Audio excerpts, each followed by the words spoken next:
The story does not begin in the shadowy corridors of power, or in a training camp for clandestine agents.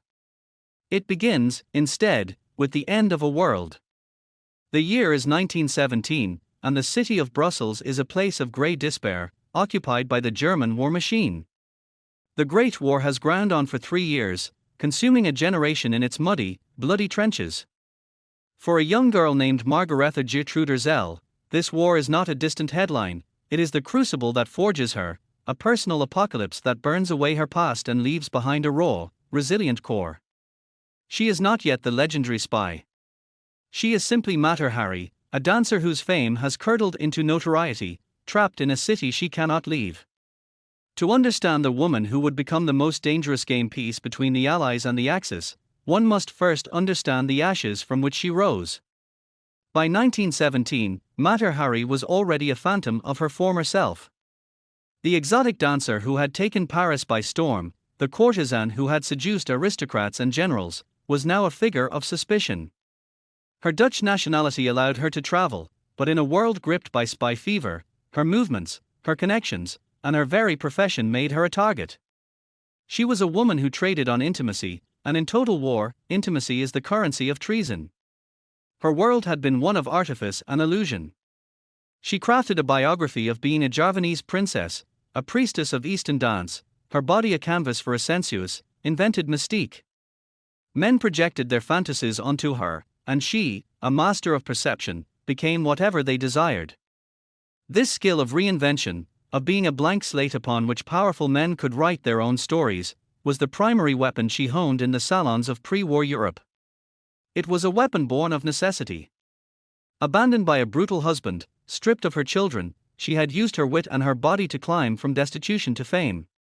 She understood that for a woman without a man's protection or a family's name, survival was a performance. But the war changed the rules of the performance. The gilded stages of Paris were shuttered. The wealthy patrons were now officers and officials, their minds occupied not with art or pleasure, but with secrets and security. It was in this oppressive atmosphere of Brussels that the first approach was made. The German intelligence service, the Abwehr, saw in her not an artist, but an asset. They saw a woman with high-level contacts in France, a woman who was financially desperate, a woman who was, above all, malleable. They codenamed her, with bureaucratic coldness, Agent H-21. Why did she say yes? The question has echoed for decades. Was it for the 20,000 francs, a fortune to a woman whose income had evaporated? Was it a naive belief that she could play both sides and emerge unscathed, treating espionage as just another transaction in the theater of her life? Or was it a deeper, more profound act of survival? For a woman who had built her identity on being desired and needed, the attentions of a powerful intelligence apparatus can be a perverse form of validation. They were not just paying her, they were recognizing her potential, her unique position. In the ashes of her career, the Abwehr offered her a new stage, a new role, the spy. The training was rudimentary. Invisible ink, basic codes, the art of listening without seeming to listen. But her real training had been a lifetime in the making. She already knew how to dissemble, to flirt, to extract information through a whisper and a promise. She knew how to read the unspoken desires and fears in a man's eyes. The Abwehr simply gave her a mission. Her first assignments were in Paris and Madrid, moving through the demi-monde of diplomats, politicians, and military attaches. She was to be a siren, luring secrets from the French with the same practiced ease with which she had once lured admirers to her feet. But the ashes of her old life had forged something harder, more cunning, than the Germans had anticipated.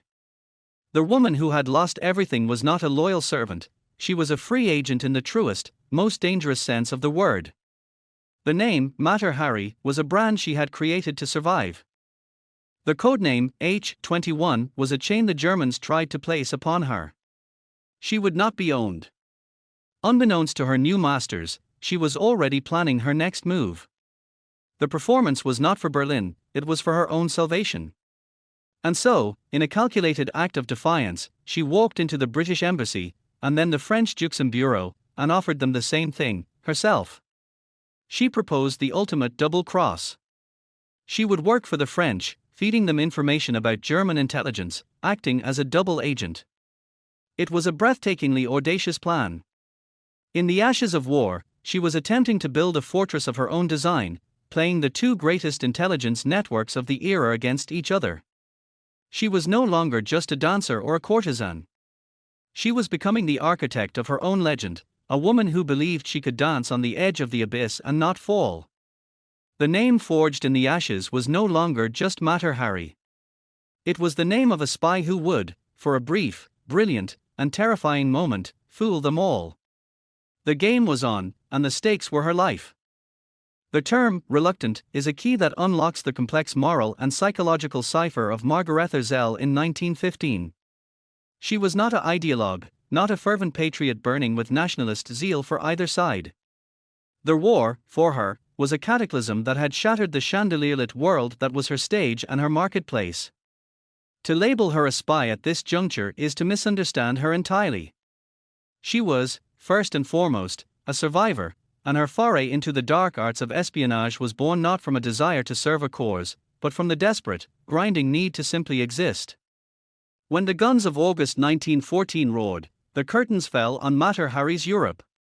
Her performances were cancelled.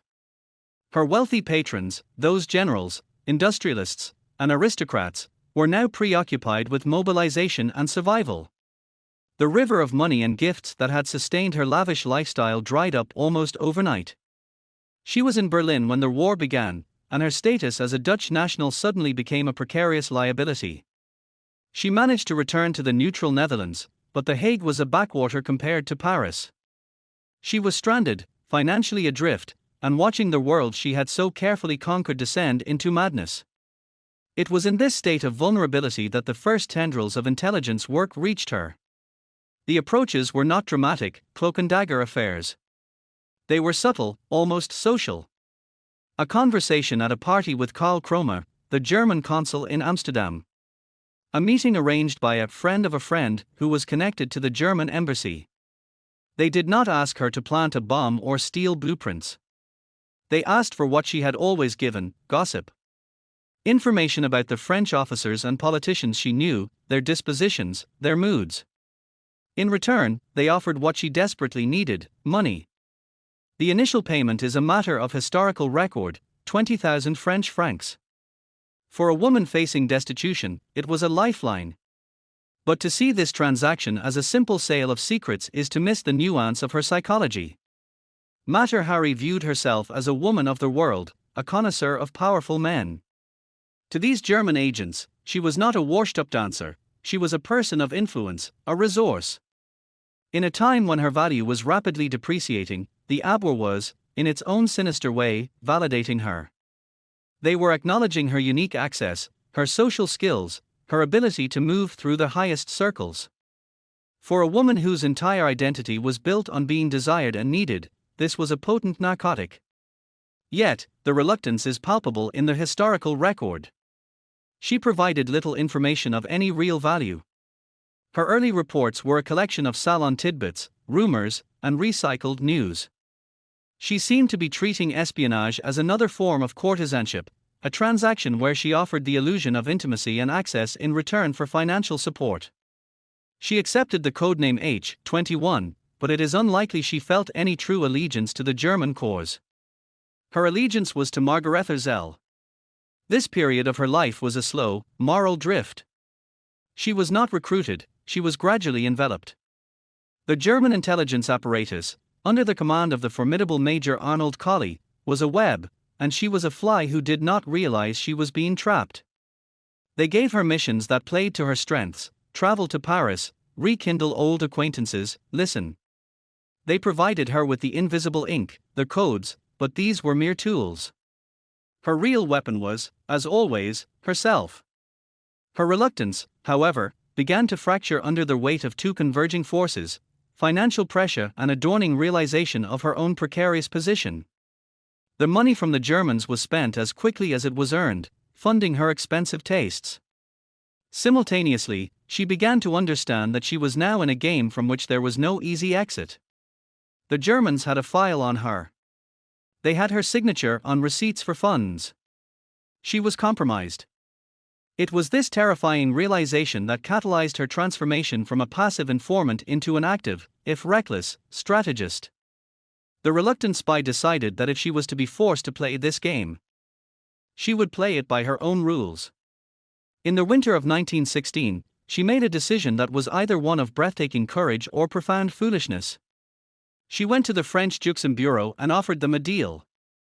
Her pitch was a masterpiece of audacious self-preservation. She presented herself not as a traitor, but as a potential asset. She revealed that the Germans had recruited her as Agent H-21. But, she argued, her loyalties were with France, the country that had celebrated her art. She proposed to become a double agent. She would return to the Germans, feed them false information provided by the French, and report their secrets back to Paris. This was the moment the reluctant spy vanished, replaced by a woman actively attempting to master her own destiny. She was no longer a pawn being moved by Berlin, she was proposing to become the player on the board. Her motivation was not patriotism, but a calculated bid for survival and profit. She believed she could outsmart everyone. The French, however, were deeply skeptical. They saw a notorious woman of loose morals, a known German agent, trying to save her own skin. They distrusted her profoundly. Yet, the potential intelligence windfall was too great to ignore entirely. They gave her a tentative, dangerous green light. And so, Margaretha Zell, the woman who had entered the war as a reluctant participant, now stepped onto the most dangerous stage of her life. She was no longer just H-21. She was a woman playing a triple game, pretending to work for the Germans, pretending to work for the French, all while truly working for herself. The reluctance was gone, burned away in the fire of necessity. It was replaced by a desperate, cunning gamble, a gamble that would require her to fool the most ruthless intelligence services in the world. The performance of her life had begun, and the penalty for a missed cue was death. To receive a code name from a military intelligence apparatus is to undergo a peculiar form of annihilation. It is the stripping away of identity, of history, of personal motive. The individual becomes an asset, their value distilled into a combination of letters and numbers, their existence reduced to a file in a locked cabinet. For Margaretha Gertrude Zell, the woman known to the world as Mater Hari, the designation H-21 was more than a mere alias for clandestine correspondence. It was the manifestation of her ultimate transformation from a self-created myth into a weapon to be aimed and fired by the German Abwehr. Yet, in a profound irony that would define her entire espionage career, she never truly surrendered to the identity they imposed. She wore the codename like one of her translucent veils, a layer of artifice that she believed she could control. The baptism into the world of H-21 was not a grand ceremony but a series of clinical, bureaucratic transactions. The man overseeing this transformation was Major Arnold Colley, the German military attaché in Madrid. Colley was no fool. He was a professional in the dark arts of intelligence, a man who viewed human beings through the lens of their utility. He did not see the legendary Mater Hari, the seductress of princes. He saw a vulnerable, financially desperate woman with unparalleled access to the French political and military elite. He saw a tool. The code H-21 was assigned with cold efficiency. Their H likely stood for her source handler, a man named Horst von der Goltz, or perhaps it was a simple phonetic from Harry. The number 21 was her sequential place in their roster of agents. She was an entry in a ledger. The tools of her new trade were provided to her. A vial of invisible ink, a formula based on potassium permanganate and aspirin that would reveal its message only when brushed with a specific chemical developer. A cipher system for encoding her reports, a seemingly innocuous shopping list or a love letter that, when decoded against a specific key, would yield its secrets. She was given a set of accommodation addresses in neutral countries, post office boxes in Spain and Switzerland, through which her encoded messages would be funneled back to Colley in Madrid. These were the physical trappings of the spy, but they were the least important part of her arsenal. The Abwehr was not interested in training a novice, they were interested in leveraging a natural resource. Her true value, in their eyes, lay in the skills she had spent a lifetime perfecting. The art of seduction was not merely about physical intimacy, it was about the creation of an atmosphere of total confidence. It was the ability to make a man feel he was the sole focus of the universe, that in her presence he could let down his guard, unburden his anxieties, and boast of his importance. A French cabinet minister, lamenting the incompetence of his colleagues over champagne, a cavalry officer, detailing the morale of his troops stationed at a vulnerable border point, an industrialist, complaining about bottlenecks in artillery shell production, these were the golden nuggets of intelligence H-21 was tasked to collect. She was to be a siren, luring secrets from the French establishment with the same hypnotic power she had once used to lure audiences. And for a time, she played the part. She traveled to Paris, to Vittel, to other hubs of French power, moving through a world of gilded decay, where the desperation of war was masked by a frantic gaiety. She sent her reports back to Colley, written in the invisible ink between the lines of banal personal letters. The information she provided, however, was often trivial, gossipy, and of questionable military value. She spoke of political rivalries, of social scandals, of the general mood of pessimism or optimism in the capital. It was the intelligence of the salon, not the war room. This is where the fundamental miscalculation of both Mater Hari and the Abwehr becomes clear. She saw the codename H-21 as a business arrangement. She was providing a service, access and information, for which she was being paid. The 20,000 francs she had received was a fee, and the subsequent payments were her salary. She maintained the illusion of control, believing she could navigate these treacherous waters without getting wet. She compartmentalized her life, Mater Hari the celebrity, the object of desire, and H-21 the paid informant. The Abwehr, however, saw no such distinction. The moment she accepted the money and the codename, she became their property. Her file was no longer just a record of her activities, it was a leash. The receipts she signed were not just payment confirmations, they were confessions waiting to be discovered. Major Colley and his superiors knew that a woman like her, a foreign national with a scandalous past, was inherently expendable. She was a deniable asset. If she succeeded, they reaped the benefits. If she failed, she would be the one to face the consequences, and her connection to them would be used to discredit any information she might reveal under interrogation. The codename H-21 was therefore a trap. It was the institutionalization of her vulnerability. She believed the veil of the codename protected her, giving her a secret identity under which to operate. In reality, it branded her. Every message she sent using that cipher, every drop of invisible ink she used, was another thread binding her to a fate she could not control. She was dancing for the Germans now, but the music was being composed by Arnold Colley, and the final, crashing note would be the sound of a French firing squad. The woman who had spent her life creating her own identity had finally been assigned one she could not escape, H-21, a spy marked for sacrifice. The popular imagination paints the spy as a lone wolf, a shadowy figure moving with autonomous precision through the underworld of intrigue. The reality, especially within the rigid, bureaucratic structure of the German Abwehr in World War I, was starkly different. An agent was not a free operator but a single node in a vast, intricate web. And once entangled, escape was nearly impossible. For Mater Hari, her time as H-21 was not a period of thrilling independence, it was her slow, inexorable transformation from a perceived predator into a trapped insect, struggling against silken strands she only belatedly realized were there. The center of this web was Madrid in 1916, a neutral capital buzzing with the quiet hum of espionage. And at its heart sat the spider himself, Major Arnold Colley. Colley was the antithesis of everything Mater Hari represented. Where she was flamboyant, emotional, and intuitive, he was cold, calculating, and methodological. A career military intelligence officer, he viewed human beings as instruments. He was not seduced by the Mater Hari legend, he was clinically interested in its utility. His recruitment of her was a masterclass in exploiting vulnerability. He identified her financial desperation, her need for relevance, and her profound naivete about the true nature of the game she was entering. The web was spun with meticulous care. The first strand was financial. The initial 20,000 franc payment was not merely a fee, it was a hook. It created a bond of indebtedness and, more importantly, a paper trail. Colley ensured there were receipts, bank records, and documented transactions. This was not sloppiness, it was a deliberate strategy. An agent compromised by a paper trail is a controllable agent. They cannot easily deny the relationship or defect to the other side without facing immediate exposure.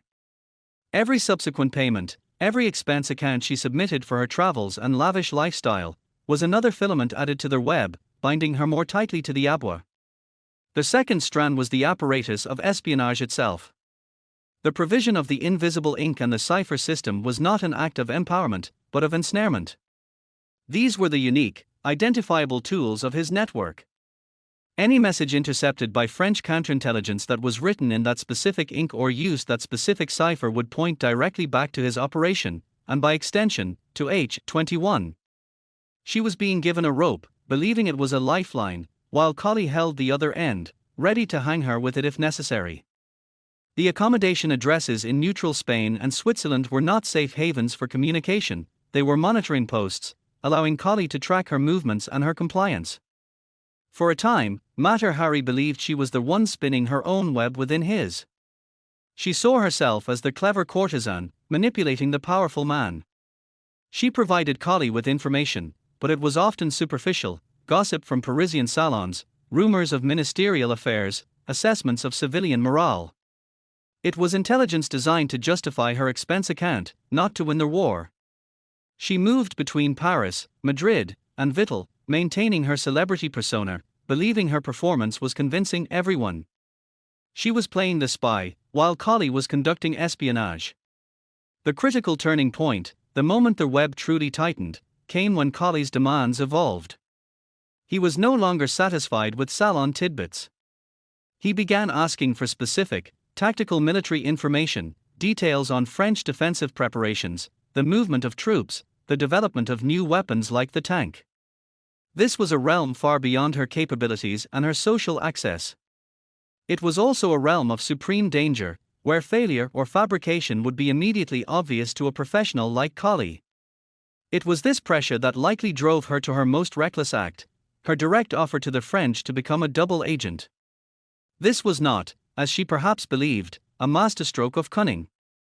It was the desperate thrashing of a trapped creature. She was attempting to create her own exit from Colley's web by weaving herself into another. She presented this to the French as a patriotic choice, but in reality, it was a survival mechanism. She needed the protection of the Juxim Bureau to shield her from the Germans, and she needed their money to replace the Abwehr's funds. But Colley, the seasoned spider, may have sensed the vibrations of her struggle. Or perhaps, in the cold calculus of intelligence, her utility was simply coming to an end. A double agent of her profile was a high-risk, high-maintenance asset. There is a compelling theory among historians that Colley, aware of her offer to the French or simply deciding to cut a loose end, began to deliberately sacrifice her. The telegrams he sent to Berlin regarding H21, encrypted in a cipher he knew the French had partially broken, were suspiciously detailed. They outlined her missions, her payments, and her value in a way that seemed designed to be intercepted. He was feeding her to the French counterintelligence, using her as a pawn in a larger deception or simply to rid himself of a problematic asset. Mater Hari, the woman who had built a career on controlling perception, finally found herself in a web where she controlled nothing. She could not see the strands that held her. She mistook Colley's clinical detachment for bureaucratic stupidity, his financial traps for generosity, and his ultimate betrayal for a game she could still win. When she returned to Paris in early 1917, feeling confident and in control, she was walking directly into the center of the trap that had been set for her. The spider had finished his work. The web was complete. All that remained was for the prey to make one final, fatal move. The legendary seductress had met the one man who was utterly immune to her charms, a spy master who saw people not as objects of desire, but as disposable tools. Every great spy must eventually execute a single, defining operation, a masterpiece of deception that seals their legend. For some, it is the theft of an unstealable secret. For others, it is the perfect execution of a double cross that cripples an enemy intelligence service. For Mater Hari, her masterpiece was not an act she performed, but one performed upon her. The true masterpiece of deception in the spring of 1917 was not her work, it was the intricate, devastating trap laid by Major Arnold Colley of the Abwehr, a scheme of such cold brilliance that it would convince both the French and posterity of her profound guilt, while effectively burying his own role in the affair.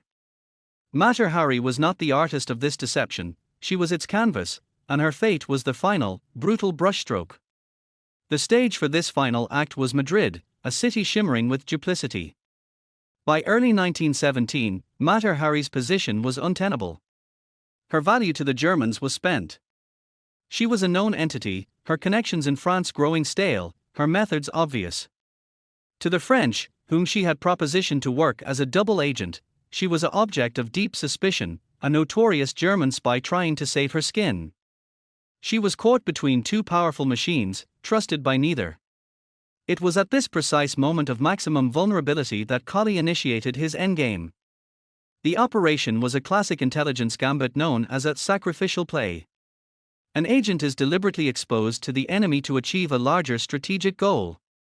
In this case, the goal was twofold: to rid the Abwehr of a costly, unreliable, and compromised asset, and to sow disinformation and confusion within French intelligence. Colley's method was deceptively simple. He would use Mater Hari as the carrier pigeon for a piece of devastatingly important, yet entirely fabricated, intelligence. He summoned her. He presented her with a new, critical mission. The details are lost to time, but the outcome is etched in history. He gave her information, specific, tactical, military-seeming information, to take back to her contacts in France. This information, he led her to believe, was a testament to his trust in her, a promotion from gossip monger to a true strategic asset. Flattered, desperate to prove her worth to both sides, and blinded by her own sense of invincibility, she accepted. The genius of Colley's deception lay in his chosen medium, the radio telegraph. He knew the French, through their legendary cipher-breaking unit, their Cabinet Noir, had cracked several of the German diplomatic and military codes, including one used by his own station in Madrid. In the days following her departure from Spain, Colley sat at his transmitter and began sending encrypted messages to Berlin. These messages were not meant for Berlin, they were a performance for the French eavesdroppers he knew were listening. The messages were a work of art. They detailed the successful recruitment and deployment of Agent H-21. They spoke of her unparalleled access, her cunning, and the priceless information she was providing. They explicitly mentioned her next move, her travel to Paris, her mission to infiltrate the highest levels of the French government. One infamous telegram, dated January 13, 1917, stated that H-21 was en route to Paris and had been advanced funds for her mission. It was all there, her code name, her movements, her financial compensation, laid out in a code he was confident the French could read. This was the masterpiece. Colley had not simply exposed her, he had authenticated her. He had created an irrefutable, intercepted intelligence trail that painted her as a high-value, active German spy. He made the French do his work for him. The French counterintelligence, led by Captain Pierre Bouchardon, intercepted these telegrams with a sense of triumphant dread. Here was confirmation of their deepest suspicions, delivered straight from the enemy's mouth. The legendary Mater Hari was not a potential double agent, she was a dangerous, effective weapon of the Kaiser, and she was heading directly into their arms. Mater Hari, utterly unaware of the radio waves sealing her fate, traveled to Paris with a sense of purpose. She believed she was carrying out a delicate, high-stakes game of her own design. She checked into the elegant Hotel Plaza Athénée on the Avenue Montaigne, a location perfectly suited to her persona. She was there to meet her French contacts, to deliver the intelligence Colley had given her, to prove her value. She felt she was at the peak of her powers, the center of a thrilling international drama. She did not know that from the moment she crossed the French border, she was a marked woman. The telegrams from Madrid had preceded her. Captain Bouchardon had already issued the order for her surveillance. Her room was watched, her phone was tapped, her mail was opened. Every move she made was interpreted through the lens of Colley's disinformation. When she met with a French officer, it was not a debriefing, it was her extracting secrets. When she sent a letter, it was not personal correspondence, it was an encoded message. The masterpiece was complete. On the morning of February 13, 1917, French military police entered her hotel room and placed her under arrest. She was incredulous, then haughty, then furious. She protested that she was working for France. She demanded to see her contacts in the Juxem Bureau. But it was too late. The evidence was overwhelming, not because of what she had done, but because of what Arnold Colley had said she had done. The web of deception, spun in Madrid with cold, bureaucratic precision, had closed around her in Paris. The woman who had built a life on illusion had finally fallen victim to the greatest illusion of all, one crafted not for the stage, but for the execution ground. The masterpiece of deception had claimed its subject. The arrest of Mater Hari on February 13, 1917, was not the end of her story, it was the beginning of her final, most audacious performance. Stripped of her silks and jewels, imprisoned in the grim, cold cell of the Saint Lazare prison, the stage was now a courtroom, and the audience was a world hungry for a symbol of treachery. With her back against the wall and a firing squad looming, Mater Hari embarked on what can only be described as the greatest bluff of her life, and one of the most brazen in the history of espionage. She would not plead for mercy. Instead, she would attempt to rewrite reality itself, to convince her accusers that the entire narrative of her guilt was a fiction, and that she was, in fact, the one who had been fooling the Germans all along. Her defense was not a denial, it was a recontextualization of monumental scale. She stood before the closed military tribunal, a lone woman facing a panel of 7 stern French officers, and presented herself not as a traitor, but as a patriot. She admitted to taking money from the Germans. She admitted to the codename H-21. She admitted to using invisible ink and secret codes. But she framed every single action as part of a grand, self-directed double-agent operation. I accepted the Germans' money, she argued, her voice steady, her demeanor defiant, only to gain their confidence. I never gave them anything of true value. Everything I provided was trivial, gossip, designed to string them along. My true goal, my only goal, was to offer my services to France. I was playing the Germans for fools, and I was succeeding. This was the core of her bluff. She was attempting to retroactively transform her desperate, financially motivated dealings with Major Colley into a cunning masterplan. She claimed that her approach to the French Juxem Bureau was not an act of panic, but the culmination of this strategy. She presented herself as a woman so skilled in deception that she could navigate the treacherous currents of international espionage on her own terms, all for the glory of France. It was a story of breathtaking gall, and for a moment, it held a flicker of plausibility. She leveraged her entire persona to sell this narrative. The judges saw not a cowering criminal, but the legendary Mater Hari, proud, intelligent, and utterly convincing. She spoke of her love for France, the country that had embraced her art. She mocked the Germans for their gullibility, for believing that a woman of her intelligence and spirit would ever truly serve the Kaiser. She turned the prosecution's evidence on its head. The money from Colley. Proof of her cleverness in exploiting the enemy. The secret codes. Necessary props in her elaborate performance. Her travels. Missions to infiltrate the German apparatus. The prosecution, led by the dogged Captain Pierre Bouchardon, was having none of it. His case was built on the cold, hard evidence of the intercepted telegrams from Madrid. He presented the damning words of Major Colley, which detailed H-21's missions and payments. Bouchardon argued that her story was a convenient fiction, woven after the fact by a woman caught in the act. He painted her as a mercenary, a woman without a country, whose only loyalty was to her own comfort and vanity. The specific intelligence she was accused of passing, details that led to the deaths of thousands of French soldiers, was, he claimed, the direct result of her work. Here, the trial descended into a stark confrontation between documented evidence and performative truth. Mater Hari's bluff was powerful, but it was built on a foundation of sand. She had no French handler to corroborate her story.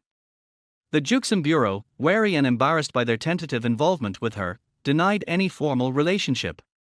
She had no tangible results to show for her supposed double-agent work. Her defense was entirely verbal, a masterpiece of persuasion pitted against the silent, damning authority of the typed telegram. The weakness of her bluff was its reliance on her own myth. She believed that the force of her personality, the power of the legend she had created could overwhelm bureaucratic fact. She was betting that the judges would see the glamorous, captivating woman she presented, rather than the H-21 of the German files. But the war-weary French military justice system had no room for such nuances. They were fighting a war of attrition in the trenches, losing men by the thousands. They needed a definitive villain, a clear symbol of the hidden enemy sapping their strength from within. The greatest bluff in espionage history ultimately failed because it was a solo performance in a theater that demanded corroboration.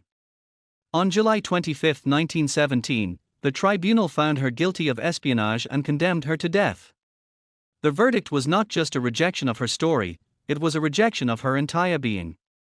The persona she had crafted with such care, the aura of control and mystery, was shattered by the cold, legal language of the court. As she was led from the courtroom, the bluff was over. The performance had ended. The woman who had spent a lifetime convincing men of fictions could not convince them of this, the most important truth of her life, that her intentions, however muddled and self-serving, were not those of a traitor who would cause the deaths of thousands. She had gambled her life on her ability to deceive one last time, and she had lost. The stakes had finally exceeded her skill. The greatest bluff had been called, and the price was everything. This response is AI-generated, for reference only.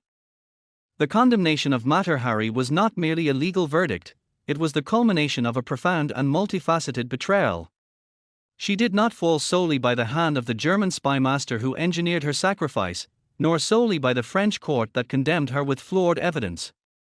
Her execution was the product of a double betrayal, a pincer movement of institutional cowardice and cold geopolitical calculation that left her isolated, defenseless, and utterly expendable. From the east, she was betrayed by the Abwa that had created her. From the west, she was betrayed by the French nation she claimed to have served. Caught between these two colossal forces, the individual that was Margaretha Zell was crushed into a symbol. The first and most calculated betrayal originated in Madrid with Major Arnold Colley. By early 1917, Colley had concluded that Agent H-21 was a liability. She was too well-known, too unpredictable, and her attempts to engage the French as a double agent made her a potential security breach. But a professional intelligence service does not simply fire its assets, it liquidates them in a way that extracts final value. Colley's betrayal was not an act of passion but of policy. By deliberately transmitting incriminating messages about H-21 in a broken code, he was performing a classic intelligence maneuver. He was sacrificing a pawn to protect the king, in this case, the integrity of his other, more valuable networks. He was also, potentially, using her as a channel for disinformation, knowing the French would believe the secrets she carried. Her arrest and execution would serve to validate the information he had planted on her, sending French counterintelligence chasing phantoms. In this cold calculus, a dead Mater Hari was more useful to Germany than a live one.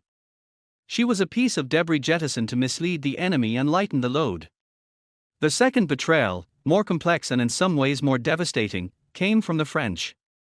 This betrayal had several layers. The first was the betrayal by her would-be handlers in the Juxem Bureau. These men, Captain Georges Leydaux, who had initially entertained her offer to work as a double agent, and his colleagues, had never trusted her. They saw a dangerous and mercurial woman, a known German agent. When she was arrested, they faced a dilemma. To acknowledge their interactions with her would be to admit that French intelligence had been dabbling with a notorious spy, a political scandal they could not afford. The easiest, most expedient path was denial. They abandoned her. They provided no testimony in her defense, offered no context for her actions, and allowed the prosecution to paint her as a sole agent of the Kaiser, erasing the complicating fact that she had tried to work for France. Their betrayal was one of bureaucratic self-preservation. The second French layer was a judicial betrayal. The evidence against her was flimsy and circumstantial. The core of the prosecution's case rested on the intercepted telegrams from Colley, the very messages that were likely a deliberate plant. No concrete evidence was presented that directly linked her to the specific deaths of French soldiers, a key charge against her. The trial was held in secret, a military tribunal where the norms of civilian justice were suspended. The defense was hamstrung, unable to properly challenge the evidence or call effective witnesses. The presiding judge, Captain Pierre Bouchardon, was less an impartial arbiter and more a prosecutor in robes, determined to secure a conviction. The court needed a guilty verdict, not necessarily to serve justice, but to serve a narrative. In a nation bleeding and demoralized by years of war, they needed a public villain, a spectacular traitor whose execution would boost morale and demonstrate the state's vigilance. Mater Hari, with her exotic notoriety and her connections to the enemy, was the perfect candidate. The truth of her actions was less important than her utility as a symbol. The final, most intimate betrayal was that of the men she had known, the powerful figures in French society who had once clamored for her attention. Not a single one came forward to speak on her behalf. Not the ministers, not the generals, not the wealthy industrialists who had been her lovers and patrons. They vanished, retreating behind a wall of silence and respectability. To be associated with her now was to be tainted by the same brush of treason. They sacrificed her to protect their own reputations and positions. She, who had built her life on the favor of powerful men, found herself in her darkest hour utterly alone, abandoned by the very world she had so brilliantly navigated.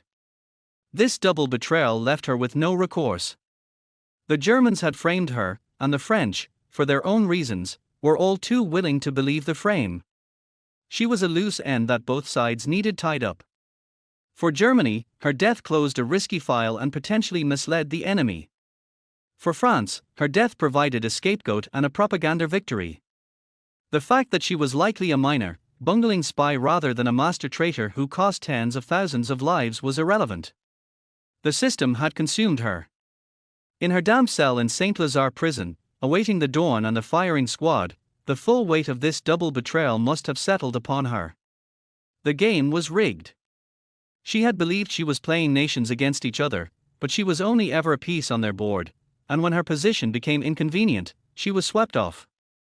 The woman who had fooled so many with illusions of love and exotic mystery had finally encountered a reality she could not manipulate, the cold, unfeeling machinery of the state at war.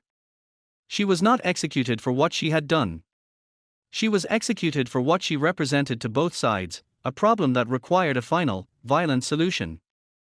The morning of October 15, 1917, at the Vincennes barracks, marked the brutal, definitive end of Mater Hari. The single, coordinated volley of the French firing squad was a full stop to a life of relentless motion and performance.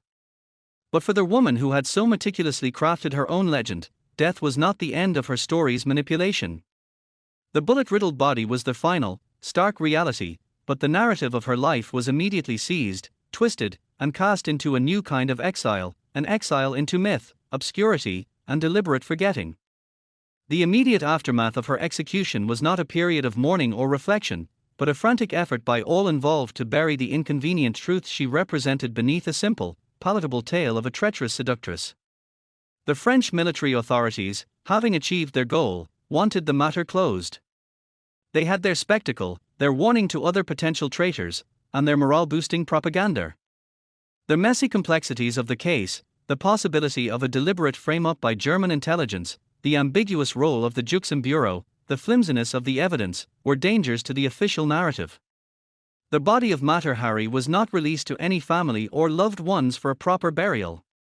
In an act of final erasure, it was delivered to the University of Paris Medical School for dissection and study, its ultimate fate lost to the anonymous rituals of anatomical science. It was as if by dismembering and disposing of the physical form, they could dissolve the lingering questions surrounding it. She was to be rendered a footnote, a cautionary tale, not a subject for ongoing scrutiny. Her name, however, proved harder to kill than her body. Almost instantly, it was exiled from the realm of factual history and absorbed into the realm of popular myth. The press, which had voraciously covered her trial and execution, now solidified the caricature. She became the ultimate femme fatale, a one-dimensional symbol of dangerous female sexuality. The nuanced reality of a financially desperate, middle-aged woman trying to navigate a world collapsing into war was too complicated. The public preferred the vampire, the siren who had sucked secrets from men and delivered them to the enemy. This myth served a purpose. It simplified the uncomfortable reality that the line between courtesan and spy, between personal survival and national treason, could be so perilously thin.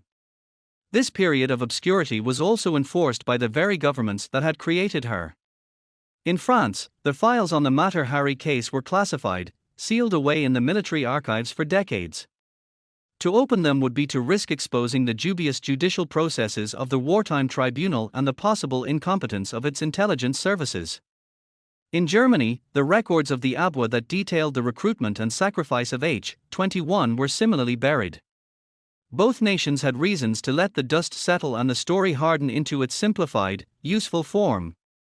For the veterans of the war and the grieving families of the fallen, she was a convenient receptacle for their anger, a single, evil individual upon whom vast, impersonal tragedies could be blamed. For the handful of people who had known Margaretha Zell, the woman behind the myth, this period was one of silence and shame. Her daughter, Non, who had been raised by relatives and had barely known her mother, was now burdened with an infamous name. She changed her surname and retreated into a life of determined privacy, forever marked by a legacy she did not choose and could not escape. Former lovers and acquaintances in high society never spoke of her publicly. To be associated with the Mater Hari affair was a social and professional stain. Yet, even in this enforced obscurity, the first seeds of a future re-evaluation were sown. In the 1920s and 1930s, a few writers and journalists, sensing the holes in the official story, began to poke at the myth.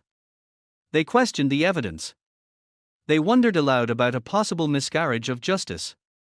They pointed out the strange coincidence of the intercepted German telegrams, so conveniently detailed. But these were minority voices. Whispers in the wind of a dominant narrative. The world had moved on, plunging toward a second, even more catastrophic global war. The story of a single executed spy from the previous conflict seemed like a distant, salacious curiosity. Thus, for nearly 3 decades, Mater Hari existed in a strange purgatory of memory. She was simultaneously a household name, synonymous with sexual espionage, and a historical figure shrouded in willful ignorance. The truth of her life, the poverty, the abandonment, the desperate attempts at self-preservation, the brutal manipulation by professional spies, was in exile. The world had the symbol it wanted, and it had no use for the complicated, tragic woman who had been sacrificed to create it. She was obscured not by the passage of time, but by a concerted effort to forget the uncomfortable realities her story revealed about the nature of war, justice, and the expendability of those who operate in the shadows. The firing squad had ended her life, but the exile into myth and obscurity was the longer, slower death of her truth. The dust of 2 world wars had settled. The map of Europe had been redrawn, new alliances forged in the crucible of the Cold War. In the halls of a newly formed American intelligence agency, the Central Intelligence Agency, analysts sifted through the rubble of the past, searching for lessons, patterns, and templates for the shadow war against the Soviet Union. It was in this context of nascent espionage doctrine that the ghost of Mater Hari was summoned from her obscurity. But the woman who reappeared in CIA files was not the complex, tragic figure of history. She was a phantom, a cautionary archetype, a symbol of everything a modern intelligence operation should not be. Her name became a shorthand for amateurism, emotional vulnerability, and the inherent risks of a certain kind of human intelligence. The CIA's interest in Mater Hari was academic and deeply cynical. In the late 1940s and 1950s, as the agency worked to professionalize the craft of espionage, it studied past failures as assiduously as past successes. The case of Mater Hari was a textbook example of catastrophic failure from which fundamental principles could be extracted. In countless internal memos, training lectures, and operational handbooks, her name was invoked as the antithesis of the ideal agent. The first and most glaring lesson was the danger of the celebrity operative. The CIA was building a culture that valued anonymity, patience, and the ability to blend in. The ideal agent was a gray man, someone who could pass through a crowd unnoticed. Mater Hari was the polar opposite, a flamboyant public figure whose every move was watched. She was a beacon, not a shadow. Her case taught the CIA that high-profile assets are inherently unstable. They are difficult to control, easy to monitor, and create immense blowback if compromised. An agent's value lies in their access, not their fame, and Mata Hari's fame ultimately made her access toxic. The second lesson was the peril of emotional and financial vulnerability. The CIA's early psych profiles, a burgeoning science at the time, would have dissected her motivations with clinical detachment. She was not driven by ideology but by a toxic combination of financial desperation and a need for validation. This made her predictable and, ultimately, controllable by her enemies. The agency learned to deeply vet its assets for such vulnerabilities. An agent who works for money alone is a mercenary, and a mercenary can always be outbid. An agent who works for ego is a liability, as their judgment is clouded by a need for personal drama and recognition. Mata Hari's recruitment by the Abwehr was a masterclass in exploiting these weaknesses, and her subsequent attempt to double-cross them was a predictable outcome of her self-serving motives. The CIA would strive to recruit agents with ideological commitment or, at the very least, a cold, professional understanding of the risks. The third, and perhaps most significant, lesson was the fundamental unreliability of the honey trap or classic seduction as a primary espionage tool. While the use of sexual entrapment did not disappear from the CIA's playbook, the Mata Hari case demonstrated its severe limitations. She represented the romantic, almost novelistic, idea of the spy as a seductress who could pillow talk her way to vital secrets. The reality, as shown by her paltry intelligence harvest, was that pillow talk often yields gossip, not hard military data. Moreover, such operations are messy, emotionally volatile, and create a web of personal entanglements that can ensnare the handler as much as the target. The CIA came to view this method as a high-risk, low-reliability tactic, to be used sparingly and never as the cornerstone of a serious intelligence operation. The future of espionage lay in technical means, deep-cover illegals, and the recruitment of well-placed bureaucrats and scientists, not in courtesans circulating in high society. Yet, there was a darker, more implicit lesson the CIA absorbed from her story: the expendability of the individual asset in the grand geopolitical game. Arnold Colley's sacrifice of H-21 was a brutal but effective intelligence maneuver. While the CIA would not formally condone such tactics, the Cold War reality was that agents were, at times, sacrificial pawns. The Mata Hari case was a stark reminder that in the high-stakes game between nations, an agent caught in the open could be, and often would be, disavowed and abandoned to protect the larger network and the interests of the state. Her fate was a grim object lesson in the ultimate loneliness of the field operative. Thus, Mata Hari's ghost did not haunt the corridors of Langley as a heroic figure, but as a specter of professional failure. She was a case study in how not to run an agent. When her name was mentioned, it was to illustrate a point about poor tradecraft, flawed recruitment, and operational indiscipline. The complex woman, the survivor, the desperate mother, the artist, was completely erased. In her place stood a caricature, the emotionally volatile, financially motivated, and dangerously high-profile amateur who got what was coming to her. This CIA-era interpretation further cemented her mythologized role in the public consciousness, but for entirely different reasons. For the public, she was still the glamorous femme fatale. For the CIA, she was the embodiment of everything their new, professional, scientific approach to espionage sought to eliminate. The ghost of Mata Hari was not welcomed at Langley. She was held up as a warning, a relic from a bygone and discredited era of espionage, whose greatest legacy was the list of mistakes she made, mistakes that helped teach a new superpower how to spy. The final image is seared into history: a woman, proud and erect, facing a French firing squad at Vincennes, refusing the blindfold, her gaze fixed upon the soldiers tasked with her execution. This was not an act of defiance born in that moment. It was the ultimate, logical expression of a lifetime of resilience. To reduce Mata Hari's story to one of espionage and betrayal is to miss its profound, human core. Stripped of every artifice, her stage name, her invented biography, her jewels, her lovers, and finally, her freedom, what remained was the unbreakable core of Margaretha Gertrude Zell. Her true legacy is not that of a spy, but of a woman who, from the ashes of every personal catastrophe, continually reforged herself, and who met her final, state-sanctioned murder with a courage that her accusers could scarcely comprehend. Her life was a relentless series of breaking points, any one of which could have ended her story in obscurity and despair. As a young woman in the Dutch East Indies, she was broken by a brutal and abusive husband who systematically dismantled her spirit. She was broken by the loss of her son, who died under suspicious and tragic circumstances. She was broken again when her husband divorced her and took her remaining child, leaving her destitute and socially ruined in a society that offered no safety net for women like her. Each of these events was an existential crisis that would have crushed a lesser spirit. But Margaretha Zell did not break. She reinvented. From the shards of her life as a colonial wife, she constructed Mater Hari, the Javanese priestess, a persona of such potent exoticism and mystery that it captivated a continent. This was not merely a career change, it was an act of supreme psychological survival. She took the pain, the Orientalist fantasies of men, and her own formidable intelligence, and she built a fortress of her own making. This pattern of resilience defined her. When the Great War extinguished the gilded stages of Europe, she again faced annihilation. Her income vanished, her world collapsed.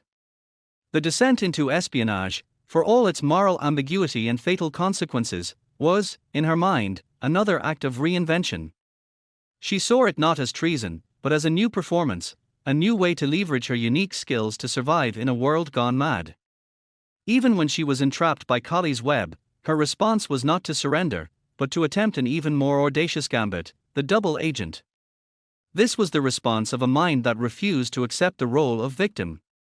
She was always the protagonist of her own story, always seeking agency, even when the choices available to her were terrible ones. This unbreakable nature reached its zenith during her imprisonment and trial. The conditions at St. Lazare prison were deplorable, a calculated effort to humiliate and break her spirit. She was isolated, watched by nuns who disapproved of her, and subjected to endless interrogations by Captain Bouchardon, who wielded psychological pressure as a weapon. Yet, she never crumbled. In her cell, she demanded the right to cook her own meals, to have her cosmetics, to maintain the last vestiges of her dignity. Before the tribunal, she stood alone, a woman against the full might of the French military state. Her defense, the bold, brazen claim that she had been playing the Germans all along, was the ultimate performance of this unbreakable will. It was a fiction, yes, but it was a fiction she asserted with such conviction and clarity that it forced the world to engage with her on her terms until the very end. And then, there was the final morning. The refusal of the blindfold was not a gesture for the history books, it was the last, definitive act of a woman who had always insisted on controlling her own narrative. She would not be led. She would not have her vision obscured. She would look her executioners in the eye and force them to see the human being they were about to destroy. Witness accounts describe her blowing a kiss to the firing squad, a final, transcendent act of defiance that transformed a state killing into a performance whose meaning she alone dictated. In that moment, she was not age 21. Not the convicted traitor, not even Mater Hari the celebrity. She was Margaretha Zell, claiming absolute ownership of her own death, the one thing the state could not ultimately take from her. The world has remembered Mater Hari for all the wrong reasons. It remembers the spy, the seductress, the myth. But the true power of her story lies in the woman who endured. She was a victim of abuse, of societal hypocrisy, of patriarchal power structures, and of the ruthless machinations of nation-states. Yet, through it all, her will remained her own. She was unbreakable not because she was flawless or heroic in a conventional sense, but because her instinct for self-preservation and self-invention was so ferociously strong. She was a master of perception who ultimately could not control how the world perceived her, but she never relinquished control over how she perceived herself. In the end, the greatest secret she ever held was not a military plan or a diplomatic cipher, it was the source of her own indomitable spirit, a mystery that walked before a firing squad and died with her, unvanquished and utterly, profoundly unbreakable.